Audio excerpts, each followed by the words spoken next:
Shin splints. Stretch, make sure you're in the right shoes.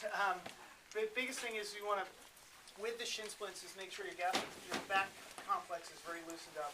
The rolling in the bottom of the foot can help.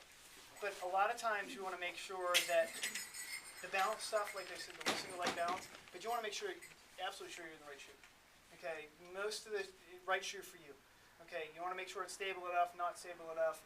Shin splints a lot of times can happen if someone's an overpronator. I don't know if you know that term or not, or has a floppy foot or pronates.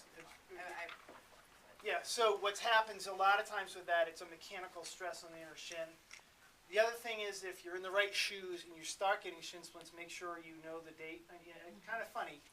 People don't always write. You write your date on the shoe because you know around when it's going to wear out. When the midsole starts breaking down, a lot of times you'll feel that. Any recommendations on mileage for the shoe or time? Well, John, I think we talked about it depends with the EVA material anywhere from I always tell my clients 300 to 500 depending on how you depends on your shoe, depends on if you're an efficient runner, lightweight runner, and you don't break down the midsole. The thing is that there's a shelf life. You know, if you just leave your shoes on the shelf for 6 to 9 months, you're going to get, because the EVA material is so lightweight and porous at this point, you're going to get some breakdown. But you have to just keep track of it. And also, if you do have a running log, keep track of how you feel.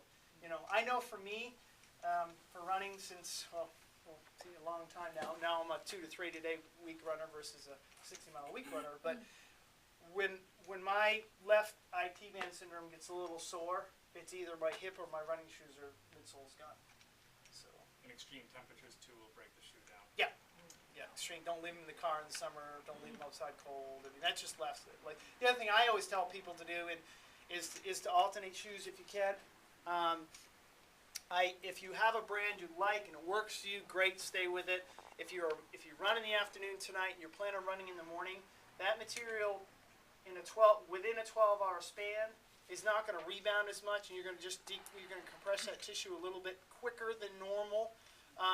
I personally run in a stability shoe, but I run in 2 different types of stability shoes when I'm running back-to-back days. I run in a Mizuno, and then I also run in a New Balance. They're both a stability shoe. One's a little bit lower profile ride. It feels a little bit different, but when I'm running more consistently, I just don't get quite as sore in the same shoe. But that's just not for everybody. It's just something to consider, especially if you start running 6 days a week, 7 days a week. And I would recommend, especially you beginner runners, and your coaches will tell you, you've got to listen to your body when you start getting sore and need to back off. Even if your calendar says you have to run 5 miles today, it's okay to adapt from that. Talk to your coaches, see what you can do. But if you're really sore and you push through that run, it's more detrimental than trying to